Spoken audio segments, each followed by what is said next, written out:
technical problem. So, at Director AIMS and our senior colleagues from AIMS, and also all the state center of excellence and regional center of excellences. Dear colleague, this video conference is of particular importance to all of us, primarily also from Ministry of Health point of view. And I would like to thank all of you for being participant today.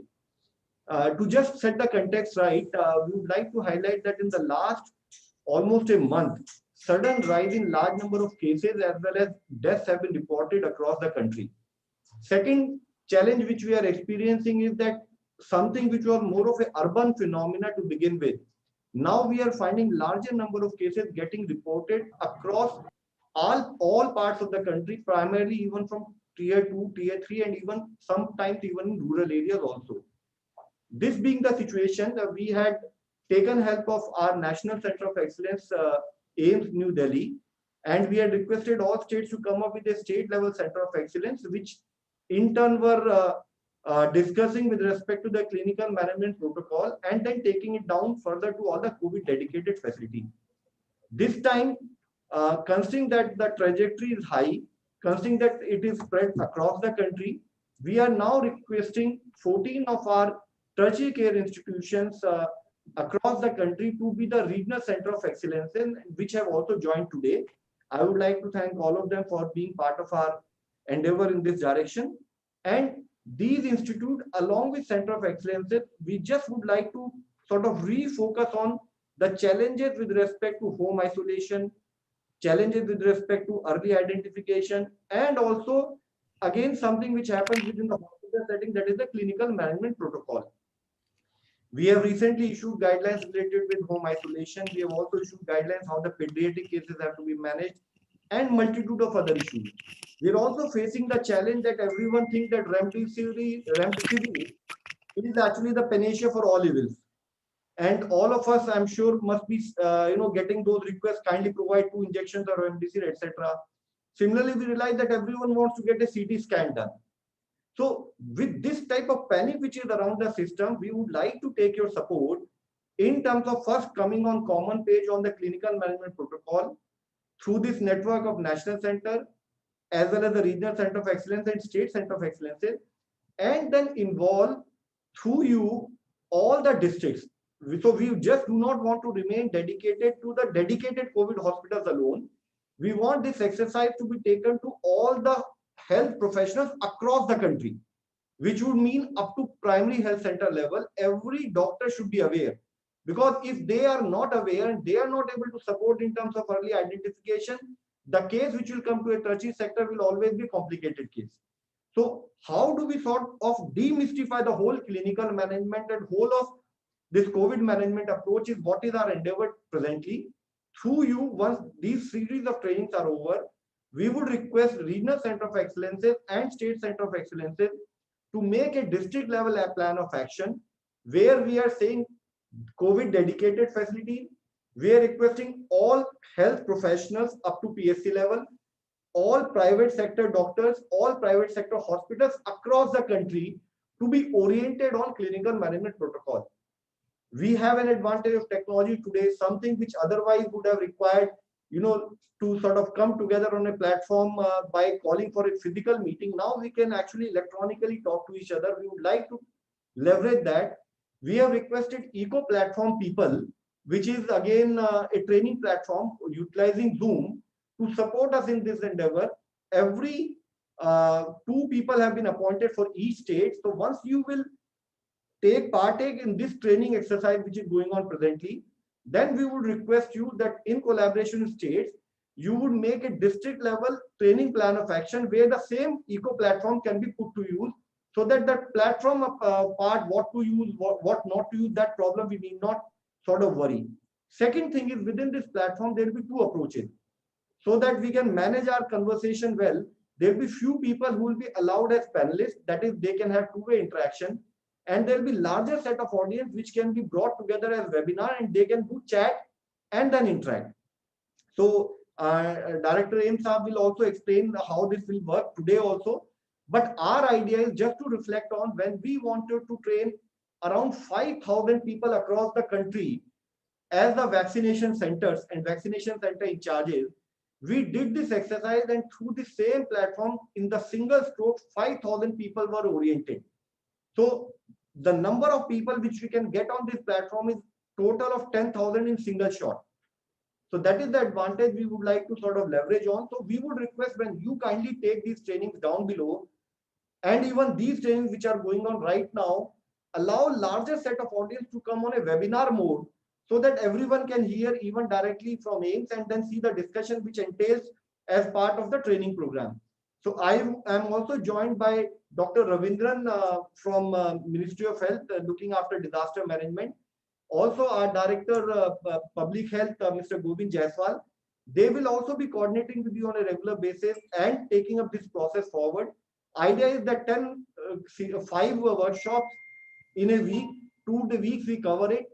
Parallelly, we take this exercise and prepare a district level action plan through you and implement it. So I'll stop here, and I would like to thank all of you once again for being part of this endeavor, for supporting and guiding us. We would like to submit, we feel it is a great challenge we are all collectively passing through, and we need your support to manage this challenge. It is not an easy job, but I'm sure with your support and guidance, we'll be able to manage it. So with these, I would request Director AIIMS to kindly take over, please. Thank you, please.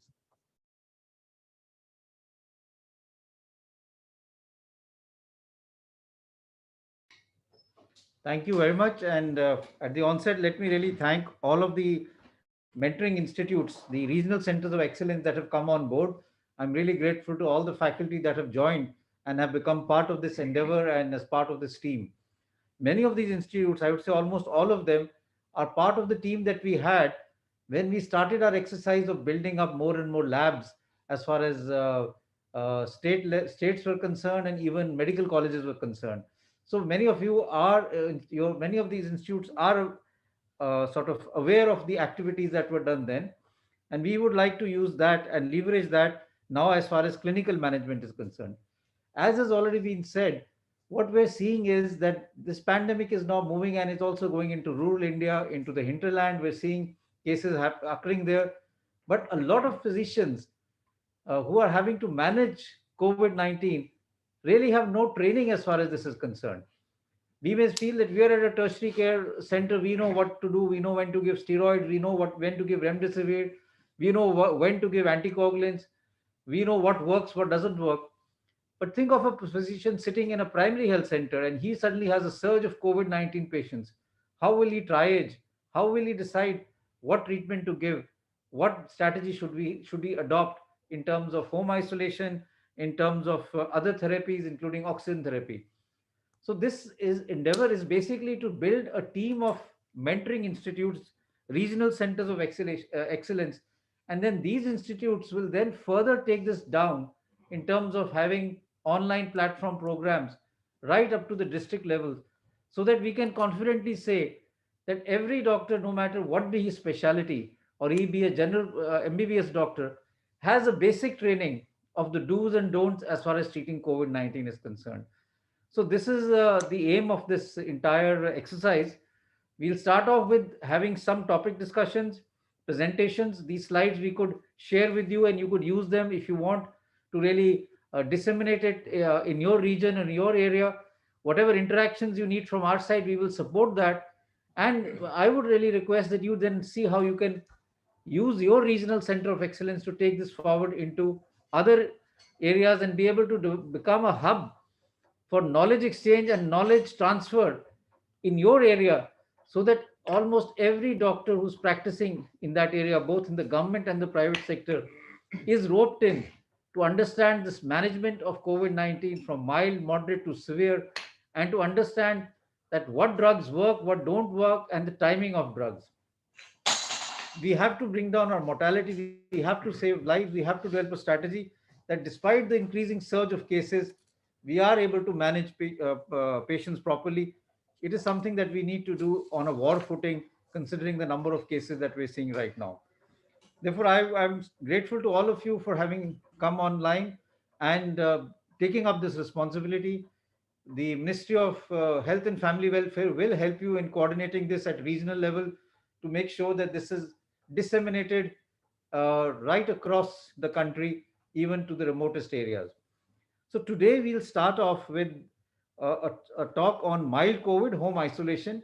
We will build this up with various topics. If you have suggestions of topics that you think are important, or you feel that you would like to participate and give a talk on a topic, we can consider that.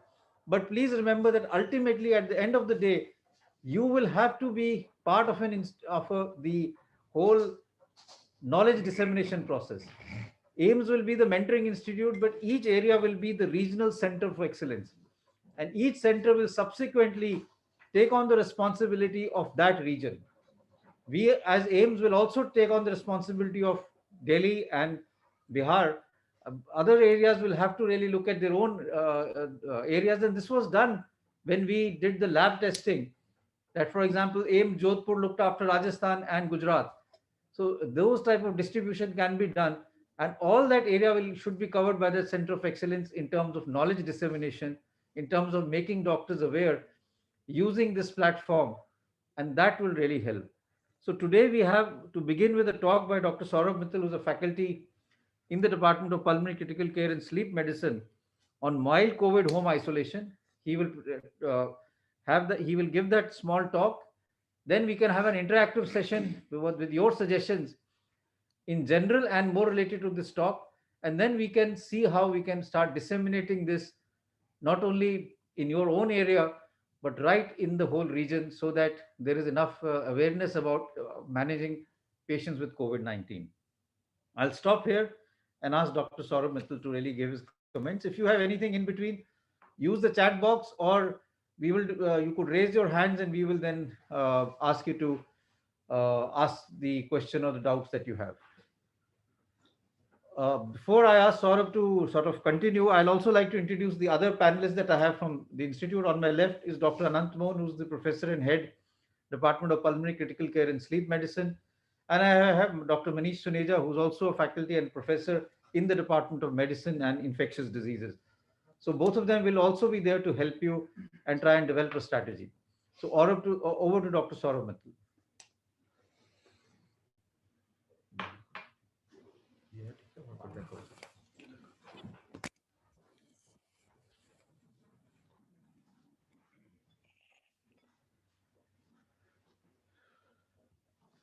Thank you, sir. So now we will be discussing a little bit about the mild COVID-19 and how to manage patients during the home isolation. So we'll be discussing about what are the eligible patients, how do we provide them home care.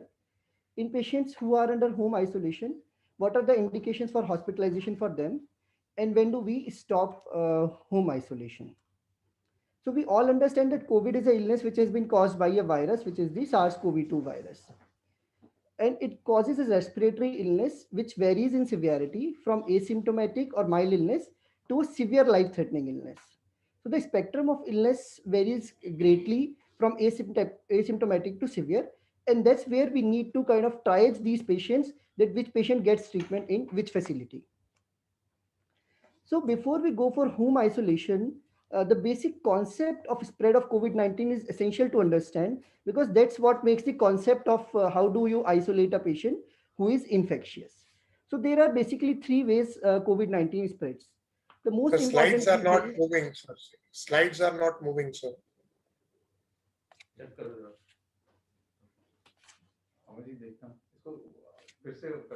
think stop share करके maybe load again. Escape karo, escape, stop share, share again. So kindly do the slideshow and then start moving the slides. That will be. We'll do that. I think that looks like Dr. Dhruv Chaudhary. We'll do it.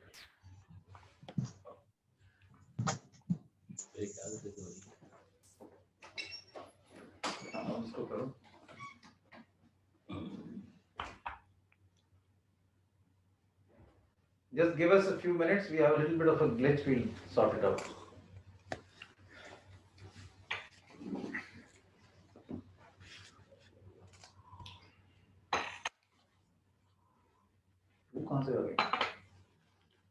On to the side, you need to bring that. That's only for us. Yeah. Amarjit, उसका display ठीक करो. विजय Noel का message आ गया कि सौरभ को बोलो share screen करे. फिर लॉन्ग में बैठा हुआ. Should be on. Are the slides visible now? Yes, sir. So the Yes, slides yes. are visible, but it's on a presentation mode. So can you click on the display settings and switch to duplicate? Only then we'll be able to see the whole screen. But that's what we are doing. On our screen, it's on a duplicate mode. We'll just try and see how else we can change it. So if you see the display settings on the top, that should help. So kindly help them. Is that better now? So you need to reshare your screen. It stopped actually. अब तो अब हो जाएगा इसको. Come out.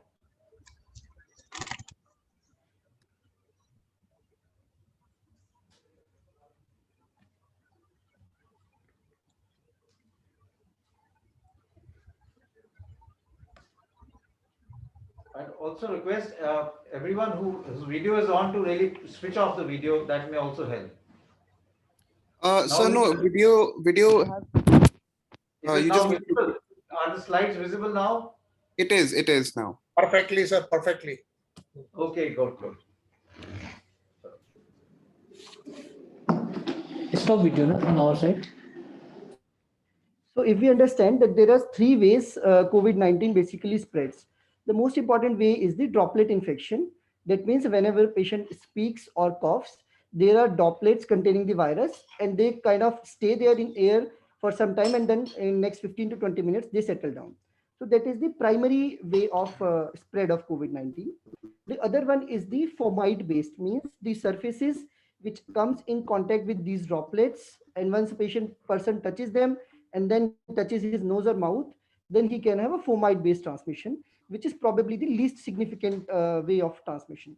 The third route of transmission for COVID-19 is the airborne transmission, where the tiny virus particles may stay in the air for longer duration. This is very important in patients who are hospitalized or in the areas where there are intubations or nebulizations are performed and a lot of aerosols are generated. So these are the three ways COVID-19 spreads. Whenever we decide for home isolation for a patient, we need to see that we prevent the spread of disease to others by blocking all these routes. So why are we discussing about home isolation? We have had so many diseases till date, and we have not really discussed that home isolation for most of those diseases. The problem is that the numbers are huge and we need to preserve the limited hospital beds for moderately and severely ill patients. And secondly, patients who are infectious, we need to contain them into an area so that they prevent the spread of infection in the community. So those are the two important reasons home isolation is necessary for management of COVID-19. So now we'll have 2-3 important cases, and we'll see that which of these actually fits in the home isolation and how do we go about it. So now we have a patient who is 35-year-old male doctor who does not have any comorbidities and who is symptomatic for 3 days. Room air saturation is 97%, and he lives in a 2-bedroom bathroom house with the wife and 1 child. The another patient is a 58-year-old female who is a housewife, known case of diabetes and hypertension, has 5 days history of fever, cough. Room air saturation is 95%, and she lives in a 3-bedroom bathroom house with husband and her 2 children. The third patient is a 40-year-old male who is an office employee, who is a post-renal transplant on immunosuppressive therapy. He has 4 days history of fever, cough, and shortness of breath, and he has a room air saturation of 93%. He has a 1-bedroom house with wife and 1 child. So these are 3 patients. First has a saturation of 97% without any comorbidities. Second has a lady who is diabetic hypertensive, has a saturation of 95%. And the third is a patient who is on immunosuppression and has a saturation of 93%. So we will see that what are the criteria to identify the home isolation patients. And in the end, we'll find out which of these is the candidate for a home isolation. So before we decide for a home isolation, it is essential to classify the patient in the disease category of severity. So there are 3 disease category severity: mild, moderate, and severe disease. depending upon the symptoms, the occurrence of dyspnea or shortness of breath, respiratory rate, and room air pulse oxygen saturation.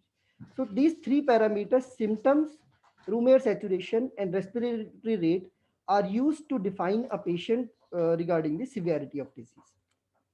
So patients who have upper respiratory tract symptoms with or without fever, but do not have any shortness of breath or hypoxia, that means room air saturation more than 94% and respiratory rate less than 24, are the candidates who are classified as mild disease. And this is the only category of patients who are recommended for home isolation care. So what are the prerequisites for home isolation? So the most important thing is that patient should be a mild or an asymptomatic case, which has to be decided by a doctor. Secondly, there should be a facility at their home for self-isolation. Self-isolation means patient should have a separate room for himself or herself along with attached toilet. Patients who are immunocompromised, such as patients who have HIV, transplant recipients, or cancer therapy, they are not candidates for home isolation. And they should only be allowed after a proper evaluation if it is thought that they are unlikely to worsen and their disease is actually mild and other comorbidities are well controlled. Similarly, elderly individuals, individuals who have comorbidities in the form of hypertension, diabetes, heart disease, chronic lung disease, chronic kidney disease, or chronic liver disease, who have history of cerebrovascular disease, they should only be allowed after proper evaluation, meaning thereby they are not the ideal candidates, but if their comorbidities are considered to be well controlled, they may be kept under home isolation. Another important thing for home isolation is that patient should not remain alone in the house. There should be a caregiver available to provide care to the patient on a 24/7 basis. And this caregiver should have a communication with the treating hospital or a treating doctor or a treating physician on a regular basis during the entire duration of home isolation so that patient management does not suffer and we do not end up in a complicated situation. So now once you decide that any of the patient who is fit for home isolation, what are the instructions you need to give these patients? So these instructions can be in the form of regarding physical distancing, mask use, hand washing, their symptom monitoring, what do they do, how do they manage their symptoms, and how do they stay in connect with the healthcare provider. So regarding physical distancing, patient must stay in a single identified room with attached bathroom. The room should have well ventilation and should have windows. If they are windows, they should remain open and room should have a good cross ventilation. The patient should stay away from other people in the home, especially elderly and those with the comorbid conditions. If patient has to meet any of the family member on an emergency basis, he should wear a N95 mask if he is meeting any of the family member. A patient should not share personal items with other family members. He should continue to use a triple layer medical mask throughout the duration of home isolation, and the mask should be discarded every 8 hours. But if a mask is visibly soiled or wet, it should be discarded immediately. And ideally, the mask should be discarded after disinfection. Disinfection is usually by the 1% sodium hypochlorite solution, which is, so we all understand that how to wear a mask, but it is essential once you diagnose a patient with COVID-19, you should teach for home isolation. You should teach them that how should they wear a mask at home to prevent the disease in their household. The mask should cover the mouth, nose, and chin of the individual. And then it should never be touched from the front, and only the loops of the mask should be used to remove the mask. And it should be changed regularly at 8 hours interval or when visibly soiled. And after each mask use, you should wash your hands. Now, patient should be advised to wash his hands with soap and water for at least 40 seconds, or they should be cleaned with alcohol-based sanitizer. In the room where patient is staying, The surfaces should be cleaned, which are touched often, such as tabletops, 1% hypochlorite solution. The hand washing technique should also be explained to the patient so that there is no chances of spread of the infection in the household. So monitoring of the symptoms is one of the most important aspect of home isolation. That means we need to teach the patient what all he is supposed to look at and what are the danger sign and when he should report to the hospital. So patient should monitor his symptoms uh, along with vitals, which includes temperature, heart rate, and pulse oxygen saturation. The use of pulse oximeter is strongly encouraged for monitoring during home isolation because it provides you about the pulse oxygen saturation as well as the heart rate. So patient should monitor all these parameters and should also give subjective feeling of whether he is improving or he is same or he is getting worse and whether he is developing any shortness of breath from what it was before.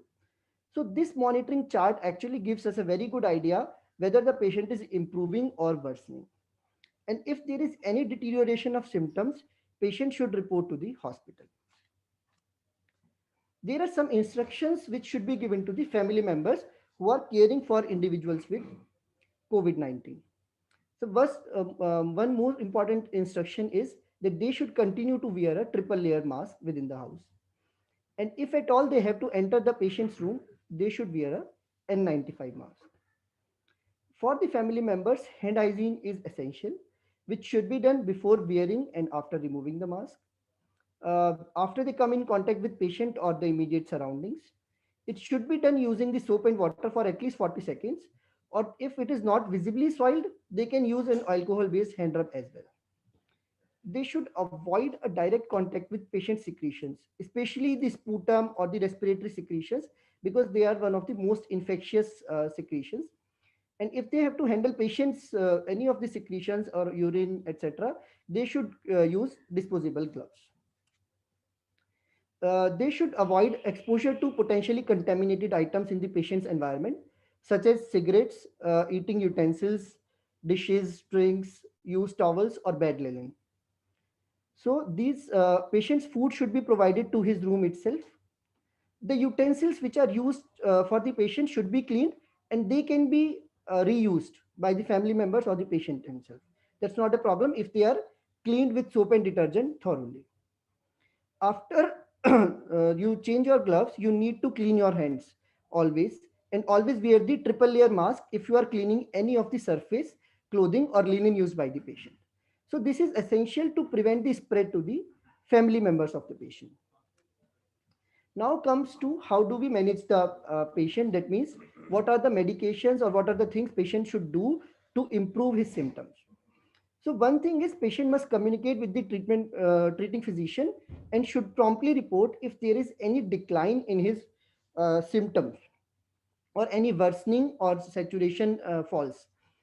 So patient should need to continue the medications which they have been taking for like for hypertension or for any other comorbidities which were well controlled. They need to continue those medications. Patient should take adequate amount of fluid and rest because during high grade fever there is a lot of insensible loss, and if patient do not maintain adequate hydration they are at risk of worsening. So 1 to 1.5 liters of fluid is minimum, but depending upon the fever patient need to increase their fluid intake. For fever they need to take antipyretics as and when required, which can be in the form of tablet paracetamol or 500 or 650 milligram on 3 to 4 times per day. For throat symptoms, sore throat, patient can use warm sterile gargles twice daily. Steam inhalation is not routinely needed, but for patients who are having upper respiratory symptoms, they can do steam inhalation once or twice daily for a few minutes. For patients with mild illness, ivermectin can be taken, which is in the doses of 200 microgram per kg per day for 3 to 5 days, which usually comes out to 12 milligram tablet once daily for 3 to 5 days. For excessive cough, antitussive cough syrups can be used. Use of vitamin C and zinc is also optional, but it can be used for patients with mild illness in under home isolation. So if patients continues to have bothersome cough after 5 to 7 days of illness, they may consider use of budesonide MDI, which is 400 microgram, 2 puffs twice daily with the spacer. So it has been shown that it may reduce the severity of cough in patients who continue to have severe cough after 7 days of illness.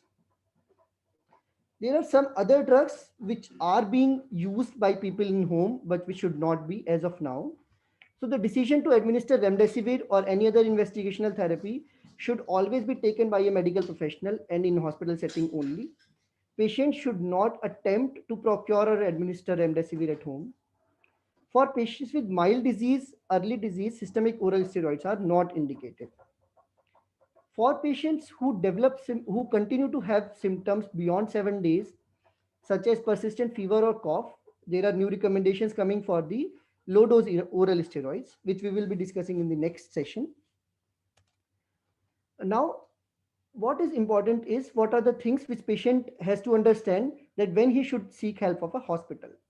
If patient develops difficulty in breathing during home isolation, if there is a fall in oxygen saturation to less than 94% on room air, if patient has persistent pain or pressure in the chest, or if there is any mental confusion, inability to arouse, or any difficulty in sensorium. So these are the important symptoms when patient should contact a hospital or a healthcare provider and ask for further help. Patients who are at high risk disease, such as having hypertension, diabetes, chronic diseases, coronary artery disease, immunocompromised, obese, or elderly, in these patients, the threshold should be low to contact a healthcare provider so that they do not present to the hospital in a later stage. So it is very important that all this monitoring is done during home isolation so that an appropriate timing for hospital care can be decided. Now comes the question, when do you stop home isolation? So patients who are under home isolation, they can end their isolation after 10 days of symptom onset and no fever for 3 days. If they remain afebrile for 3 days and 10 days have passed since their symptom onset, they can end isolation and there is no need for testing after the home isolation period is over and they can resume their functioning depending upon their functional status. So now we come back to our initial slide that which of these patients are the candidates for home isolation.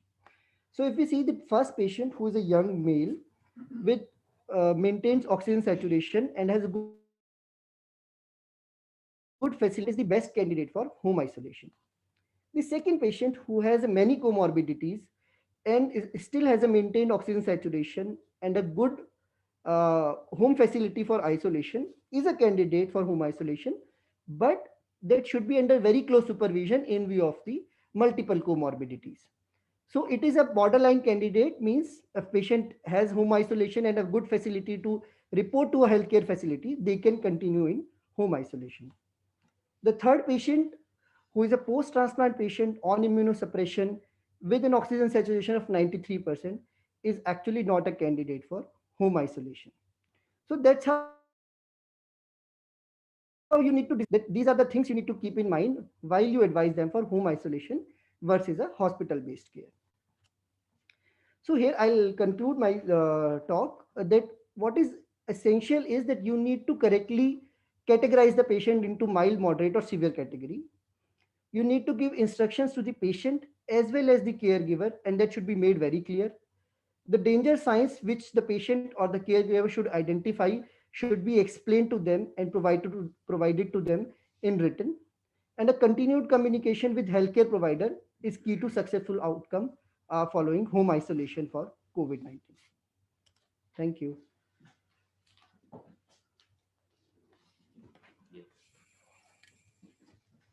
Thank you very much, Saurabh.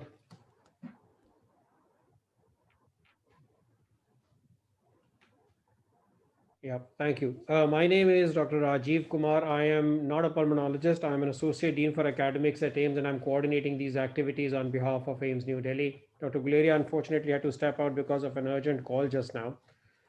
The objective of these COEs, as Dr. Guleria had initially clarified was that we discuss these among ourselves first, but then these need to go out at a very basic level, at a PHC and a CHC level, where the physician or the treating doctor may have read these guidelines but would not have understood how they need to be communicated or applied to their patients. And therefore, the objective of this discussion or this presentation was easy for the last mile healthcare delivery person to understand.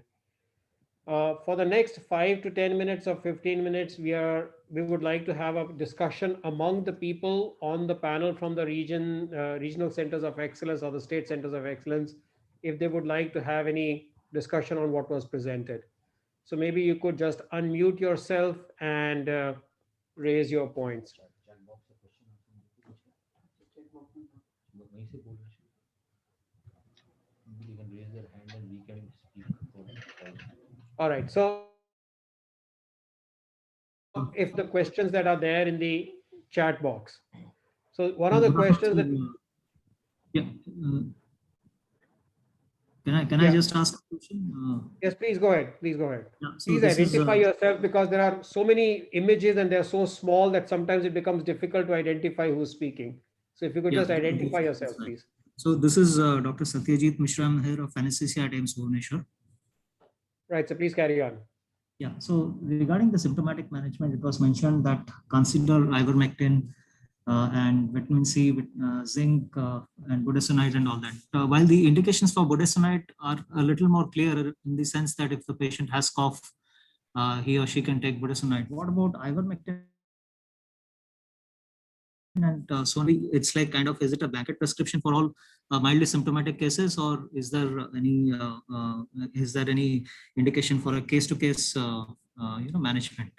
Because it's really not clear why when we should consider ivermectin. It's just written that consider, but it doesn't specify whether it should be considered in all patients or not. Right. Excellent. So this question came up on virtually every little discussion that we've had on the management of mild COVID. Dr. Ravindran yesterday and the day before from the ministry alluded to this a little bit in his talk a day before yesterday, but I'm going to ask Dr. Manish Taneja to give us a little bit of update on this. So this matter has been discussed a lot regarding ivermectin. Initially, what we had in the previous version in the national document was HCQS in high risk factor groups. But subsequently, whatever the evidence has come, they are obviously a very, very low certainty evidence. But there has been some evidence of benefit. Probably we are reading too much into it. But what the protocol says, national protocol for management says to consider. So probably patients who are symptomatic and are having high risk factors are the ones who should be offered this therapy. May not be in asymptomatic patients, really there's nothing much to do, but at least in patients who are symptomatic with fever and are having high risk factors, maybe the suitable candidates for this sort of therapy. Thank you, Manish. Anant also wants to add something here. So just a small add-on to this. See, most of these guidelines are in a kind of way living guidelines. You know that they are likely to be revised. Whatever we get as of now, the best evidence, then one goes for that. The studies are still ongoing. Evidences may keep changing, like they have been for the last 1 year. So it is quite possible that things may be a little variable after a few weeks to months. So that may happen. But as of now, this was the rationale and the best possible thinking behind this drug. One thing which I would like to say is that probably we may see the dose changing. If at all ivermectin is found to be more useful, we might see a dose changing and a recommendation towards a higher dose. Why? Because pharmacokinetic wise, this dose may not have a good lung penetrability. That is one. So there are people looking at that. So these things may change, but whatever we know, even if there is a semblance of benefit, probably then one can go for it in that particular level of high risk patients, as already has been mentioned. Thank you, Anant. We'll move on to the next question if we have any, and this is for a discussion within the panelists to begin with. Can you hear me? Good afternoon, everyone. I'm Dr. Nishant Chauhan from AIIMS Jodhpur. Am I audible? Right. Sir? After that, we'll take the question from AFMC. I saw them raise their hands. So we'll take this one and then from AFMC. Yeah, I'm Dr. Nishant. So regarding the use indication for inhaled budesonide, what I came across through in a research paper in phase 2 trial, that study mentions the use of budesonide within 7 days of symptom onset, irrespective of fever or cough. And the earlier you start, the better what they found. And whereas in the guidelines mentioned by ministry, they have specified that if the cough persists beyond 5 days, then start, and specifically for cough. So that is not mentioned in that paper. So is there a different paper, or could you please elaborate the difference in the indications? Any one of you? Manish? Okay. So there are two studies on which basically the use of budesonide has been considered. So if you look at one of the studies, they did a subgroup analysis. The benefit was more pronounced in people beyond 7 days of onset, and was less. So it was effective even in first 7 days of illness, but the benefits were more pronounced when it was given beyond 7 days of illness. Now, when this matter was discussed, the issue of giving a steroid too early in the course of disease, whether that would be leading to more viral replication in the first few days, maybe so a considered decision, I think, has been taken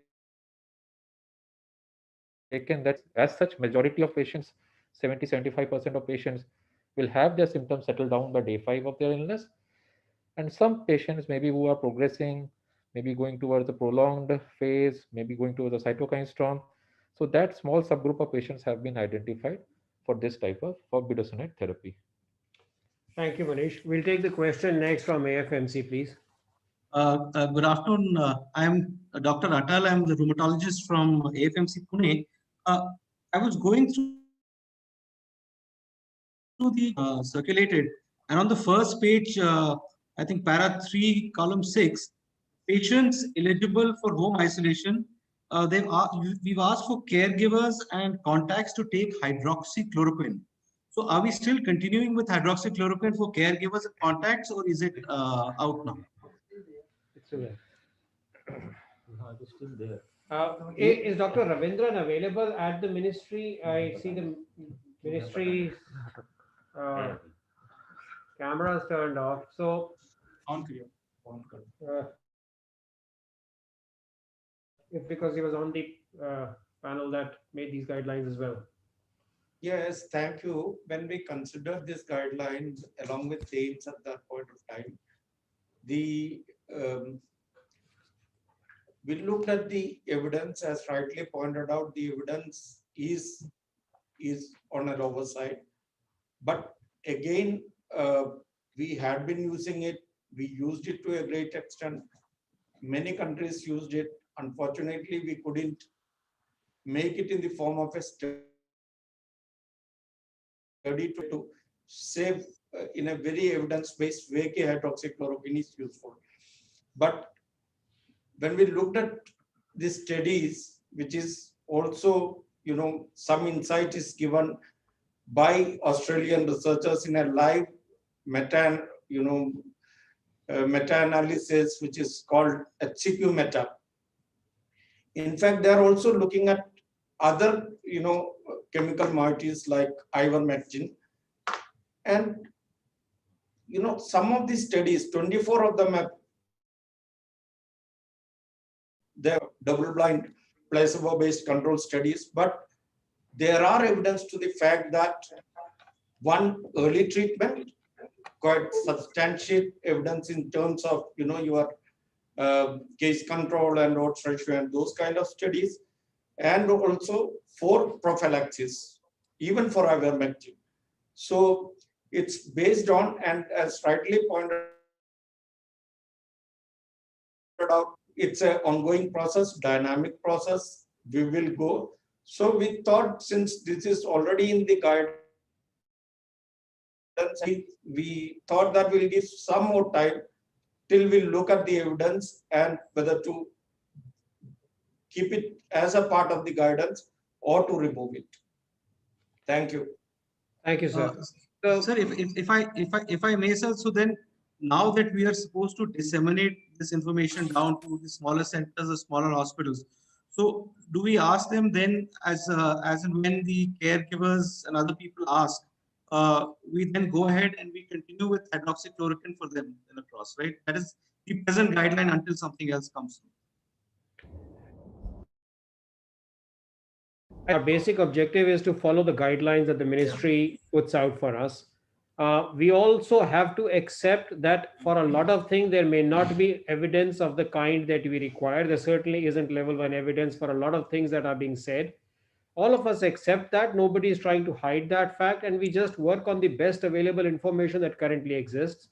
And we are required to follow the guidelines that the ministry has set out. That has to be our bottom line in what we put forth to everybody else. We would rather follow the guidelines rather than deviate from what the guidelines are. And we accept the fact that the evidence may not be as robust as we would want it to be, but we follow the guidelines as they are as of now. I see a number of questions in the chat box which relate to a number of topics that are not being covered today. A lot of them talk about the use of Fabiflu, or the use of remdesivir, the use of tocilizumab, ventilation. We understand that these are most important questions. However, we have 8 or 9 more of these webinars that will happen over the next 8 or 9 working days. And we anticipate all of them would be covered progressively over those few days. So we will skip those questions for today. Please understand that we're not trying to ignore you, but we just have finite period of time to cover that stuff today. I see Nigrims having raised their hand, so maybe they would like to ask the questions next. And then Jodhpur after that.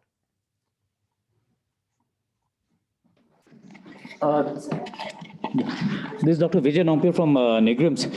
I just want to know what is the panelists' consensus on awake proning while we're keeping the patients in home isolation, and whether that's indicated or not. Yeah, Vijay, I think yes. So awake proning definitely has benefits, as we all know. So in the borderline case of patients who are borderline hypoxic, it sometimes really increases the saturation by even 2 to 3 or maybe even 4% that we have seen actually real time by talking to several patients.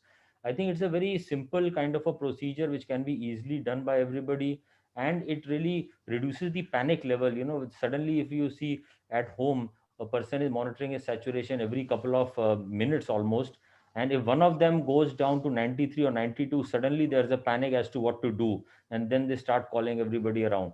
At this stage or even before this, if we tell the patients that look, if you go around 94 or so, start proning, try to explain to them how it is to be done, because they may not know what is the proning, for how long it should be done. There is a definite technique and a duration to that.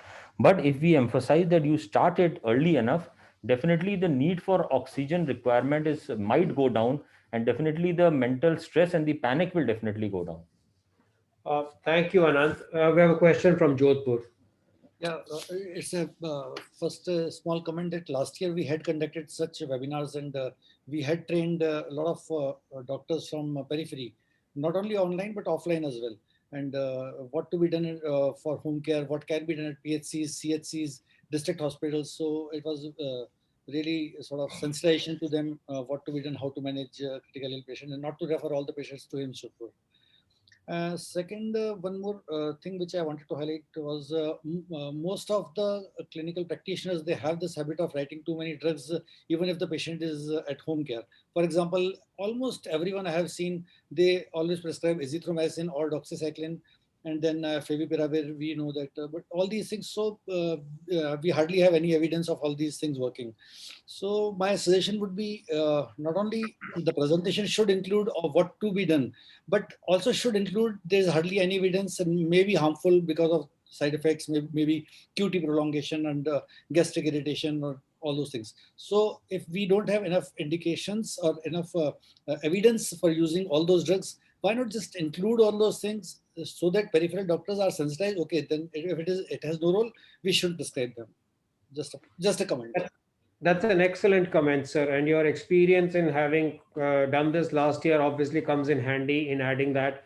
So when the states and the regional centers of excellence make their presentations, this presentation will be shared, it will be available.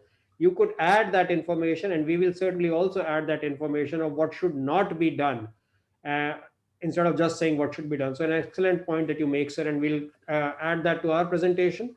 And we would also have the states doing that as well.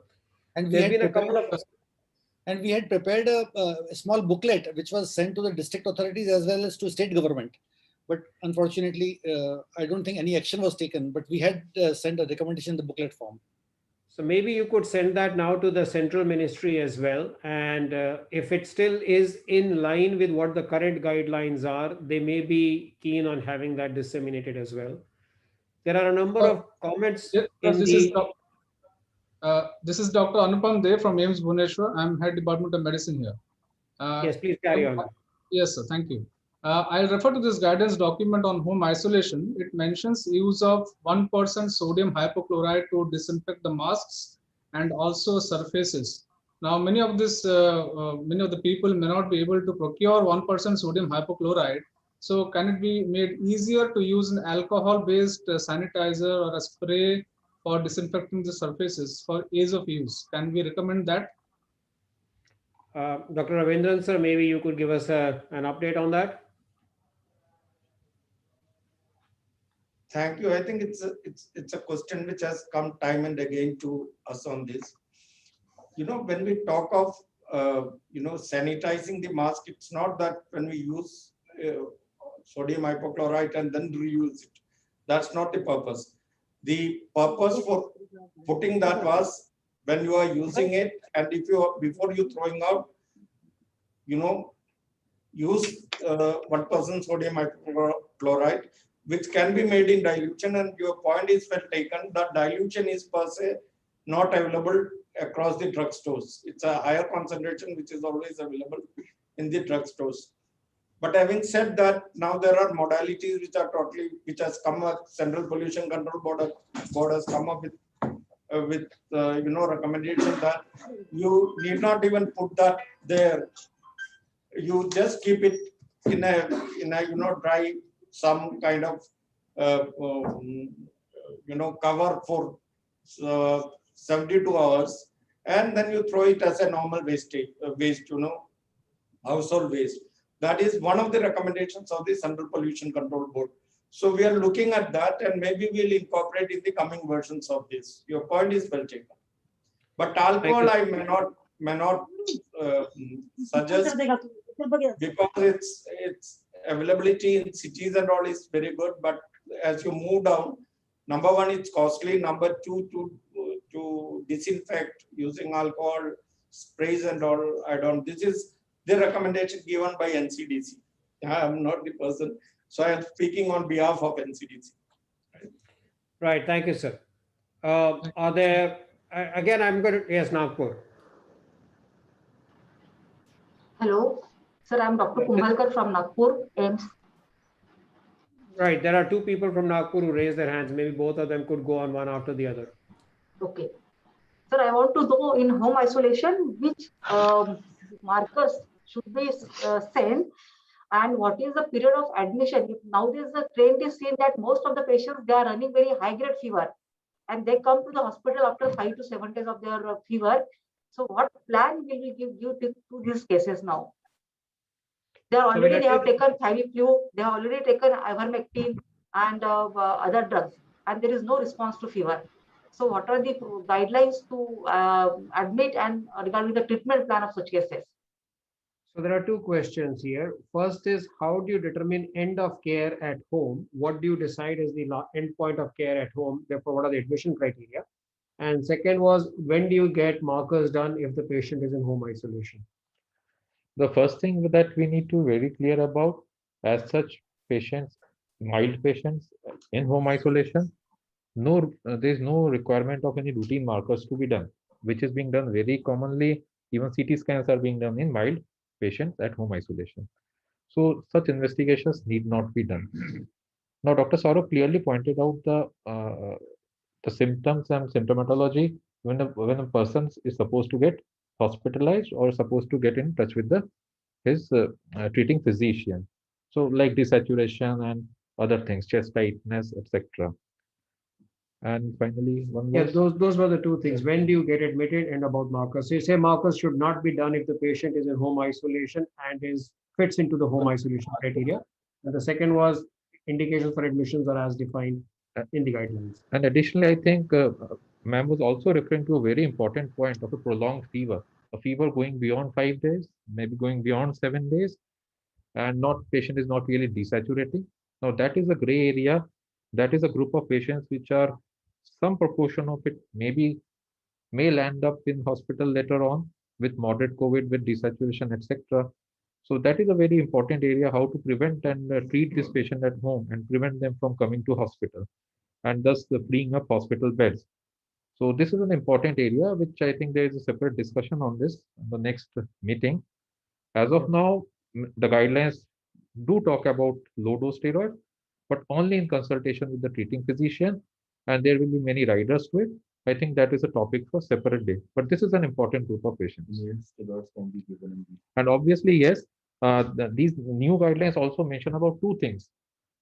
Among patients who are symptomatic beyond 5 days with high-grade fever, that is, one is use of a potent NSAID like naproxen to suppress the immune response a bit, and secondly, use of inhaled budesonide to prevent going into moderate disease. So these are the two options that are there for this set of patients. Thank you, Manish. Again, I would like to just refer to a lot of questions in the chat. A lot of these questions are obviously extremely important and crucial questions, but there is no way that we can address all of them on one meeting on this platform. That is why this meeting or meetings like these are to be replicated within each regional center and within each state center. So everybody would have multiple opportunities at smaller group levels to address these questions. Some of these relate to specific case vignettes, some of them refer to specific individual patients, and some of them are very state specific as to where do I send my patient if he is collapsing and I don't have a hospital. So unfortunately, at this national level platform, we would not be able to address all of these. And at this level, we are primarily addressing issues that the regional centers of excellence and the state centers of excellence need to discuss about it on a common platform. So if there are any other questions coming on from the live attendees, yes, Nagpur, there's an, I can see a hand raised again. Yes, sir. Good afternoon. I'm Dr. Arvind Kushwaha from AIIMS Nagpur. I have a few questions. Firstly, sir, the criteria for keeping people in home isolation are definitely clinical, and in that major component is the SpO2 level. Now, the question is, sir, if all members are positive in a household, I think there is no role for these so-called strict provisions that we are putting on home isolation, that these kind of decisions. If all members, because it is mostly a very efficient domestic transmission that happens. Whether they test negative or positive, later on, most of them are going to test positive, that we have seen. It's a family cluster. So if all members are positive or are showing signs and symptoms, firstly, is there any role for very, very strict, stringent measures that we have said, that he put in a different room or something? That is one. Second question is regarding low threshold for high risk for complication cases, where the SpO2 level less than 94%. What does exactly the low threshold means? Should it be that we set the threshold at 98 or 97, or should we bring the threshold down to 90 or 92? That is second question, was not clearly understood.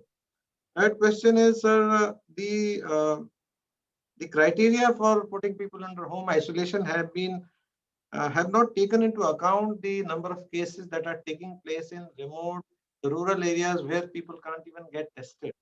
And secondly, availability of hospitals, oxygen, ICU, that should also be taken into account when we are trying to develop criteria for home isolation, because the criteria will vary from place to place depending on all these factors.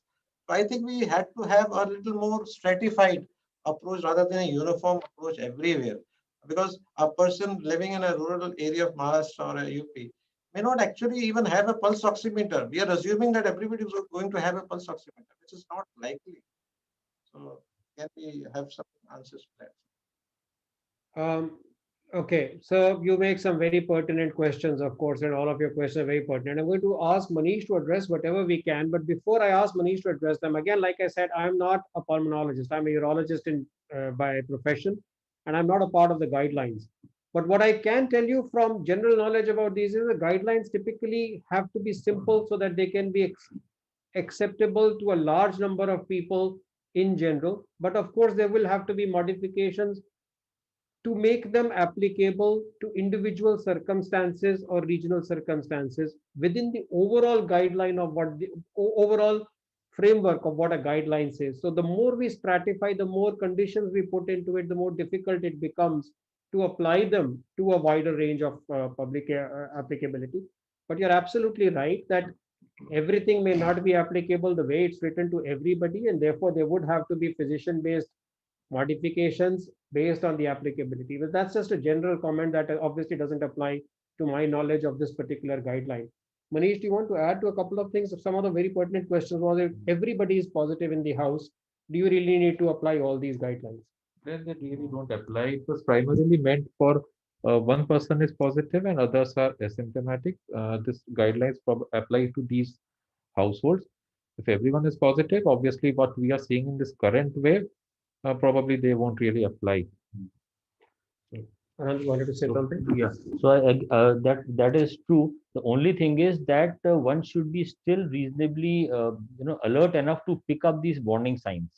So because the problem progression may happen in any one of them, so they may not be that strictly following the physical barriers and all those things, but they must be still equally vigilant to pick up the warning signs in any of them. So that the severe disease is picked up early. That's the only thing. Thank you. So the other question that he had was about saying that you have a lower threshold for people who have comorbidity. So is there a way of defining that, or? Low threshold basically doesn't refer to threshold of the saturation, probably refers to the threshold of overall symptomatology in the background of comorbidities. Well, I feel this gives the leeway to the treating clinician. It cannot be very objective, but it does give a leeway to the physician. Now, a patient may have a list of long comorbidities, so we have to keep a low threshold there as a criteria for admission. So I think it cannot be objective, but it does give us a leeway to assess the patient's overall and then decide on admission criteria. Yeah, so just for example, I'll give you an example of somebody, for example, having an ILD, interstitial lung disease, or a chronic obstructive pulmonary disease, and who gets this kind of a infection. In that situation, already the lungs are compromised. You know that he may be in a borderline oxygenation state. So at that point of time, we may have a more stringent criteria for hospitalization of these patients who fall into the relatively high risk category. So just an example. So basically, this is the flexibility given to the treating physician, keeping the overall clinical situation in mind, that how well the person is likely to tolerate that level of the oxygenation, or how likely is he going to, how badly will he suddenly crash. So he should not crash. That's where this the flexibility of kind of flexibility is there for the physician. Thank you, Anand. Are there any other questions from the panelists on the discussion point? Yes, sir, from the Nimans. Good afternoon, sir. I am Dr. Hemchandra here. I am Vice Chancellor, Medical University, Dehradun, sir. We are following all the guidelines given by the ICMR and the Ministry of Health and Family Welfare.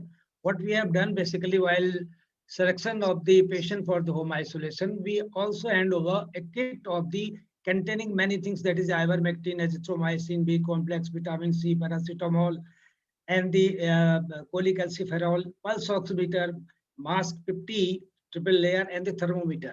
That is basically a packet is given to, so that once the patient is under the home isolation, need not to come out to search out any thing required for the home isolation. As you know that in the second wave of the COVID-19, that the virulence is very high, infectivity is very high due to the genome sequencing. We have observed that some of the home isolated patients, they are getting worse and worse immediately, that within the 4 or 5 days, and despite of having, they are well observed from the remote by the control room. So, and they are being brought to the hospital. They are being brought to the hospital where the oxygen facility and then the DCH facility are available. So meanwhile, we have observed while going through the death audit of the hospitals, especially the Doon Medical College and the Srinagar and the Haldwani. These are the 3 medical colleges, and the fourth is the major is the AIIMS also. That the majority of the patients, they are approaching to the hospital, they are having less than the 70% SpO2. So what we have a audit committee here, and we have a advisory committee also, based on the experience of our doctor basically. At the committee level, we are taking care of, but the committee, we have decided that while a patient is in such a status, and at the same time, as you know, at most of the places, the beds are not available for the admission. So it is recommended that from our side, we are recommending that a dexamethasone 6 mg BD or the methylprednisolone 60 mg BD, that can be tried on the way while the patient is being shifted. And it is better to be shifted to the nearest place where the oxygen other facility, that is DCHC, and further to the DCS hospital. This is a strategy which we are going to adopt. So I would like to have your advice on this aspect, sir. All right, sir. Do you want to take a question on drugs today, or should we leave that for tomorrow? It's actually a part of what we are discussing tomorrow. Not tomorrow, but the next discussion on the next webinar is actually on home isolation and use of medication, including steroids. So if you permit, we would take this up at that time. Okay, sir. There was a question being raised from So the guidelines are very clear with respect to who is an eligible candidate for home isolation and when the home isolation ends. Could we have some little more clarity on what is the criteria to escalate from home isolation to hospitalization? If there's a standard criteria, that is question number 1.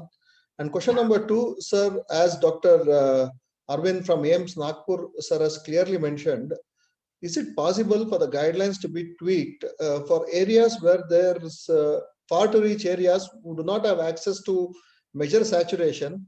Can we have a syndromic approach based guidelines to implement home isolation? All right, so I'll take both of your questions. I think the first one would be relatively easier to answer than the second one. The first one was about criteria to escalate from home isolation to hospitalization. They have addressed it, both Saurabh in his presentation and Manish briefly, but maybe Manish, you could just give 1 or 2 points again on when do you shift to the hospital. No, I think the point is very valid. What is being referred to, I think there are 4 or 5 conditions are given when a patient is to be hospitalized, but maybe the point is to have it a little wider net to include more conditions which may require admission. So that point is well taken.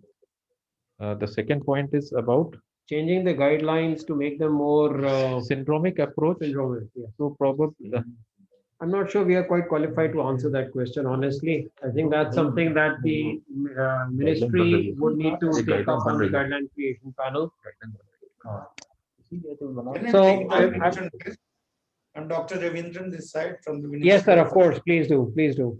Yeah, this point is very well taken of syndromic approach. You know, during the prior to the first wave also, we had looked at it, whether it could be possible. And now also, I think a committee under DGHS is examining this. And maybe, you know, the problem is validating such a tool, you know. In all our program areas where we have used, you know, syndromic approach through a validated tool, you know, there is evidence building as the initial part of it. Now for that, we don't have time. So they are trying hard. There is a group of experts who have, I think, met twice on this syndromic approach. And maybe we will see, and maybe AIIMS will also be got involved in that. I think AIIMS director was also in one of those meetings. And if something materializes, definitely we will share. It's a very good idea, which is already under consideration in Director General of Health Services. Thank you. Right. Thank you for the clarification. Thank you. Yeah, Mother AIIMS Nagpur has their raised hands up. Yeah. Yeah, I would just like to add here that we are talking about saturation not being available to everyone. But what we have already included in the guidelines is the fact that we are talking about the respiratory rate also. So, you know, a higher respiratory rate is something that can be taken care of by anyone at any place in the country. So, and in case there is a physician who is able to do a video call, if there is a physician at the PHC, you can just measure the respiratory rate and know that, it's very simple to figure out that someone is in respiratory distress. So even if there is no availability of a saturation, I think even people at home can figure out what a respiratory rate is and decide to go for a hospital admission. Yeah, I think that's a very important point, that not just that, even presence of any increase in breathlessness or dyspnea or unexplained dyspnea, these are the two very simple clinical parameters that can be easily asked and seen even without a saturation. So at least then one can suspect that something wrong is happening, because otherwise, apart from these, as you know, that there is really no specific symptom as of now which can tell anybody that he is going into a critical phase. Of course, there may be symptoms like altered sensorium, chest pain. Those are, of course, life-threatening or serious ones as it is. But for COVID alone, probably if you want to go to the grassroots level, one will have to keep very, very simple markers where SpO2, respiratory rate, and increase in dyspnea or unexplained new onset dyspnea are, I think, good enough criteria. Thank you, Anant. You see, I understand this discussion about availability of pulse oximeters is not going to be resolved that easily. It's a well-known fact. It cannot possibly be available everywhere. All of us accept that. But then, like you pointed out, and what's been pointed out here is it's one of the markers that has been given where it's easy to do, but that may not be the only marker. And you obviously will rely on your clinical judgment to whatever extent you can. So it's a known fact. It cannot be available everywhere. Every one of us accepts that, and therefore we have to use whatever is available as a surrogate at that point of time. Any other questions? We will need to move away from this availability of pulse oximeters discussion. If there's something else that we need to, yes, sir. AIIMS Nagpur, I can see your hand raised again. So in continuation with the question asked by Dr. Amrusha, as far as the respiratory rate, role of respiratory rate being used as one of the criteria. Sir, we all know that the component of anxiety after a person tests positive is very high. And we know that respiratory rate can be a big confounder when we try to categorize a disease according to that in that setting. So it may not be the right thing to do at this point of time. That's my point.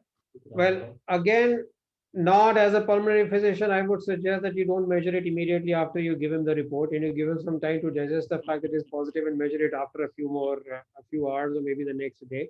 I'm not being flippant about the answer. All I'm trying to say is that all of us understand the limitations that we are working with in a country that's 1.3 billion strong, with a huge variation in healthcare availability. To assume that one particular guideline will be uniformly applicable with all resources to everyone is simply not possible. And therefore, guidelines that are made with the assumption that they can be applicable to a large majority with local variations and local adaptability, which is where all of you people come in. That's where your experience and your knowledge comes in. That this doesn't work in my area, but I have found a surrogate to fulfill this criteria.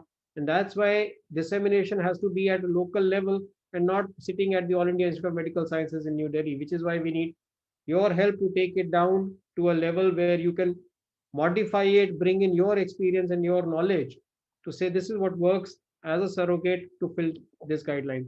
I'm sure, I'm speaking on behalf of people who probably are not answering right now, but that's my interpretation of it. There are again lots of questions in the chat. I'm also happy to see a lot of people are answering those questions on the chat also. So people have taken on the role of mentorship among themselves, and that is extremely good to answer some of those questions.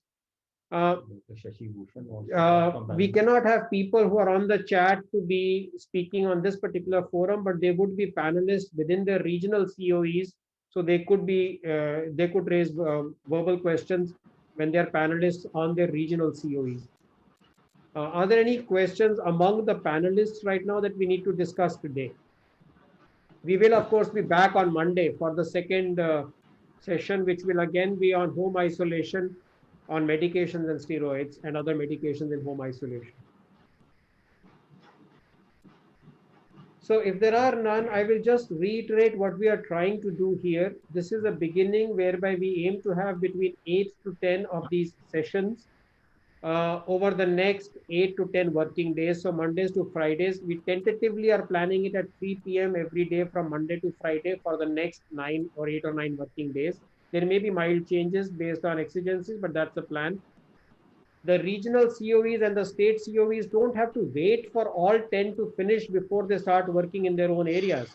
You could start working right today or tomorrow itself and decide that what we've discussed today, I have enough. I want to now do this within my region and within my state.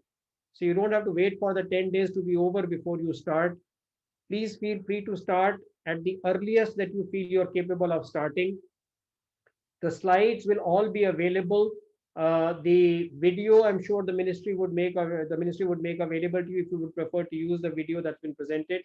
You're welcome to make your own slides. You're welcome to do your own presentations, as long as you're confident with what is being done. If there are any further comments from the ministry, Dr. Ravindran or anybody from the ministry would like to say something before we close. Thank you, Professor Rajiv. It's fine. I think it's a very good beginning we have, and I believe that this will go a long way in taking the message across to the grassroots level of how to manage the patients. Thank you very much. Thank you, sir. And I think the most important takeaway today has been the fact that everybody realizes that they need to innovate at a local level to implement. I think that's one of the biggest things that we have learned, that everybody realizes the limitations that they work with, but they've also found a way to bypass that limitation. And that is the crux of the matter here, that you know your region, you know much better than anybody sitting here how things work in your region. And therefore, your involvement is crucial to making sure that this information goes to the lowest levels with the modifications that you need to do, adhering to the overall framework that the guidelines have. Thank you very much, everybody, for being here. We are hoping we will have all of you back again on Monday. There were more than 550 people logged in today, which is excellent at such a short notice. And we hope to see you again on Monday, sir. Thank you very much, everybody. Thank you, sir.